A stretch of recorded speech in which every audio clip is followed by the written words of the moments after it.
हम चाहते हैं कि ह्यूमन राइट्स इक्वलिटी के ऊपर ही बेस है, और इस प्रोग्राम में हमारे चांद साहब को एडिशनल जनरल सेक्रेटरी नॉमिनेटेड किया गया है।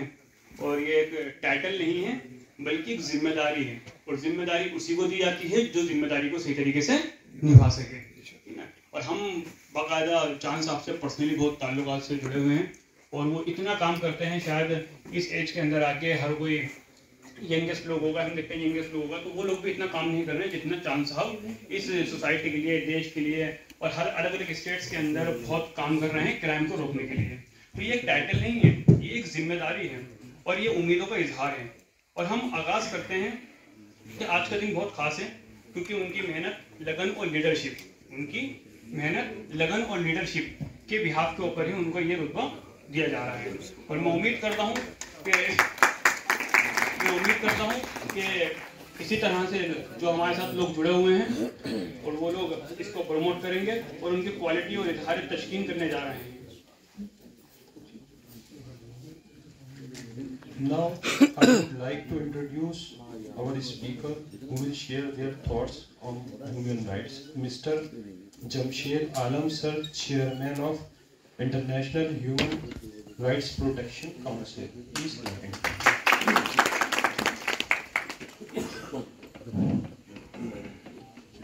अस्सलाम वालेकुम दोस्तों,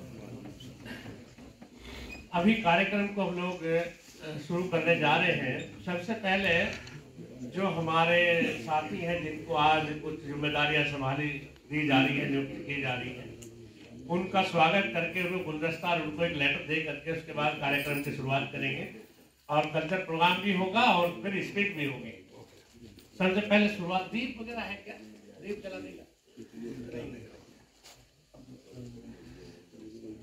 तो हमारे बीच में चांद मोहम्मद साहब है जिनको international human rights protection council का एडिशनल जनरल सेक्रेटरी नियुक्त किया गया, और राम निवास जी हैं हरियाणा स्टेट के चेयरमैन नियुक्त किए गए।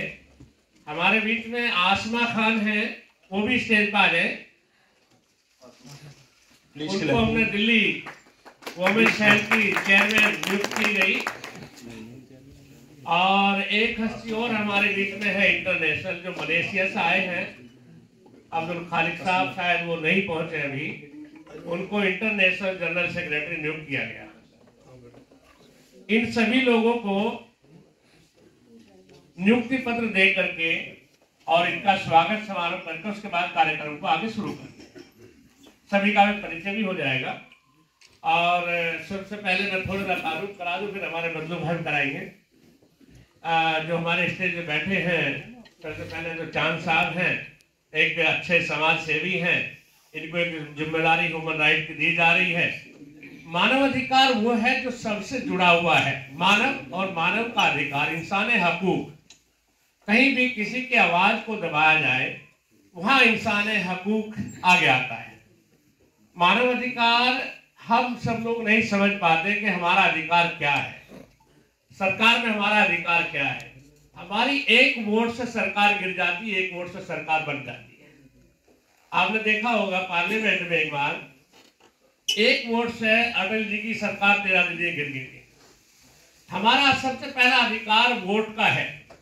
हम अपने वोट से अच्छी सरकार चुन सकते हैं, हम अपने वोट से पूरे समाज का सुधार कर सकते हैं। ये एक हमारा सबसे पहला अधिकार है। उसके बाद सबसे हमारा अधिकार पहला है शिक्षा का। भारत सरकार के संविधान में है कोई अशिक्षित बच्चा नहीं रहना चाहिए, हर बच्चा शिक्षित होना चाहिए। एक बच्चा शिक्षित होगा तो वो अपने अधिकार को पहचान पाएगा। अगर वो नाबीना है, अंधा है, समाज में वो क्या पढ़ पाएगा? एक अनपढ़ आदमी नाबीना के बराबर होता है, उसको क्या पता मेरा अधिकार क्या होता है। तो शिक्षा हमारे संविधान में शिक्षा फ्री है, हर बच्चे को हमेशा पढ़ाएं, एडमिशन कराएं।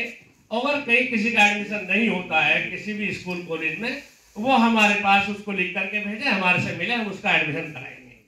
अगर उसके पास फीस नहीं है भरने के लिए, हर स्कूल कॉलेज के अंदर 15-20% की गवर्नमेंट कोटा देती है कि वो बच्चे की फीस माफ करेंगे। अगर कोई बच्चा ऐसा है वो हमारे से आकर के मिले, हम उसका एडमिशन कराएंगे, स्कूल की तरफ से उसकी फीस माफ कराएंगे। उसको सारी बुक वगैरह मुहैया कराएंगे। ऐसे ही हॉस्पिटल का है, हम लोगों को जानकारी नहीं है। जितने प्राइवेट हॉस्पिटल हैं, सरकारी तो है ही, सारे सरकारी फ्री हैं, लेकिन प्राइवेट हॉस्पिटलों के अंदर सरकार उनको 1 रुपया लेती है। जो 1 लाख रुपए की जमीन होती है, 1 रुपए में उसको देती है। किस लिए? कि आप लोगों का 20% फ्री इलाज करोगे। जब आप वहां जाते हैं तो वो आपसे पहले कहते 2 लाख जमा करो, 4 लाख जमा करो। वो अधिकार आप लोगों को जानकारी नहीं, ना उनको पता है। सब लोग ऐसे लगे हुए हैं। आप कभी भी किसी हॉस्पिटल जाइए, अगर वो पैसे मांगता है, आप वहीं से हमें कॉल करिए। हम एक तो जो है 100 नंबर कॉल पुलिस की होती है, ऐसे ह्यूमन राइट की चालू करने जा रहे हैं। तो कोई भी हॉस्पिटल हो, प्राइवेट हो, आपके पेशेंट को लेने से मना करता है तो हमें बताइएगा। आपके पैसा नहीं है, वो फिर इलाज कराएगा। हर हॉस्पिटल के अंदर 20% बेड खाली होते हैं, और सिर्फ वो उनके लिए होते हैं जो गरीब लोग हैं, जिनके पास पैसा नहीं है। उसका फ्री इलाज होगा, उसकी दवाई भी हॉस्पिटल से होगी, पैसा भी वही लगाएंगे, आपसे कोई पैसा नहीं लेंगे। अगर कहीं ऐसा होता है तो उसकी शिकायत आप हमें दे सकते हैं। सबसे पहले इंसान को शिक्षा, फिर हेल्थ, स्वास्थ्य, और फिर उसका रोजगार, ये सब सरकार की तरफ से आपको मुहैया कराया जाता है। लेकिन हमें हमारे अधिकारों की जानकारी नहीं। तो इसीलिए सबसे पहले हम सब लोग शिक्षित बने। पढ़ाई के लिए कोई उम्र नहीं होती, पढ़ाई के लिए कोई दूरी नहीं होती। चाहे हमें पढ़ने के लिए कितनी भी दूर जाना पड़ता है, इल्म सीखना चाहिए। हम सबको अपने आसपास भी कोई बच्चा जब कहीं भी देखेंगे ना, जो रोड पर, अगर अक्सर क्या होता है, भाई ये तो फला मोहल्ला आ गया, ये आ गया, यहाँ बच्चे रोड पर घूम रहे, तो मैं वो बात नहीं लाना चाहता। हम सब एक ही हैं, ना हिंदू मुस्लिम सिख ईसाई आपस में नहीं सिखाता कोई मजहब, हम सब एक हैं। तो सबसे पहले अपना अधिकार, इसी के लिए हम जानकारी अभी आपको देंगे तफसील से। थोड़ी सी मैंने जानकारी इसलिए आपको बोली कि मैं सबका एक परिचय करा देता हूँ। हमारे जो आसमा जी हैं, इनको हम दिल्ली का वुमेन का चेयरमैन बना रहे हैं। जो महिलाओं की जो बातें हैं वो सुन करके उनको हल करेंगी, ये होगा तो उसको ऊपर भेजेंगे। और हमारे आस्किन भाई हैं, बहुत अच्छा समाज सेवी हैं, और हमेशा हर दुख दर्द में खड़े रहते हैं, कोई भी हो।